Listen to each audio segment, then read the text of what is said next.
എല്ലാ അനുമതികളും കിട്ടിക്കഴിഞ്ഞാൽ ഓണത്തോടുകൂടി കൊച്ചി കോഴിക്കോട് റൂട്ടിൽ കപ്പൽ സർവീസ് തുടങ്ങുകയാണ് ഉദ്ദേശിക്കുന്നത്. 130 യാത്രക്കാരെ വഹിക്കാൻ ശേഷിയുള്ളതാണ് ഈ കപ്പൽ. ഇത് ഗ്രീസിലെ ഏതൻസിൽ നിന്ന് ഇറക്കുമതി ചെയ്തതാണ്. ഒരാൾക്ക് ഏതാണ്ട് 1000 രൂപ മുതൽ 1500 രൂപ വരെയാണ് ടിക്കറ്റ് നിരക്കായി നിലവിൽ ഉദ്ദേശിക്കുന്നത്. ഇതിൽ നേരിയ മാറ്റം വന്നേക്കാം. 3.5 മണിക്കൂർ മുതൽ 4 മണിക്കൂർ വരെയുള്ള സമയം കൊണ്ട് കൊച്ചിയിൽ നിന്ന് കോഴിക്കോട് എത്തിച്ചേരുക എന്നുള്ളതാണ് ഉദ്ദേശിക്കുന്നത്. റോഡിലെ ഗതാഗത കുരുക്കിന് വലിയൊരു പരിഹാരമായി മാറും. മാത്രമല്ല ടൂറിസം പ്രൊമോഷനും ഇതിന്റെ ഒരു ലക്ഷ്യമാണ്. കാഴ്ചകൾ കണ്ടുകൊണ്ട് തന്നെ സുഖകരമായ ഒരു യാത്ര എന്നുള്ളതാണ് ഉദ്ദേശിക്കുന്നത്. ഇത്തരത്തിൽപ്പെട്ട 2 കപ്പലുകളുണ്ട്. ഒന്ന് കൊച്ചിയിൽ നിന്ന് കോഴിക്കോട്ടേക്ക് സർവീസ് നടത്തുമ്പോൾ അടുത്ത കപ്പൽ കോഴിക്കോട് നിന്ന് കൊച്ചിയിലേക്ക് സർവീസ് നടത്തും. ഈ സർവീസ് വിജയകരമാവുകയാണ് എങ്കിൽ തുടർന്ന് തിരുവനന്തപുരത്തേക്കും അതുപോലെ ലക്ഷദ്വീപിലേക്കും ഒക്കെ ഇത്തരത്തിൽ സർവീസ് നടത്തുന്നത് ഈ കപ്പലിന്റെ പ്രൊമോട്ടർമാർ ഉദ്ദേശിക്കുന്നുണ്ട്.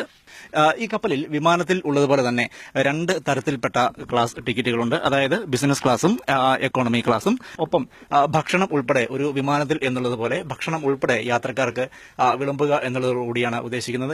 ഈ ക്രൂസിന്റെ മറ്റൊരു വലിയ പ്രത്യേകത എന്ന് പറയുന്നത് ഇതിൽ ഒരുക്കിയിരിക്കുന്ന സേഫ്റ്റി സംവിധാനമാണ്. അതായത് റഷ്യൻ നിർമ്മിതമായ ഒരു വലിയ ജാക്കറ്റ് ഉണ്ട്. എന്തെങ്കിലും ഒരു ആവശ്യ സമയത്ത് നമ്മൾ ആ ജാക്കറ്റ് ഉപയോഗപ്പെടുത്തുകയാണെങ്കിൽ അത് തനിയെ ഒരു ചെറിയ യാനമായി മാറും.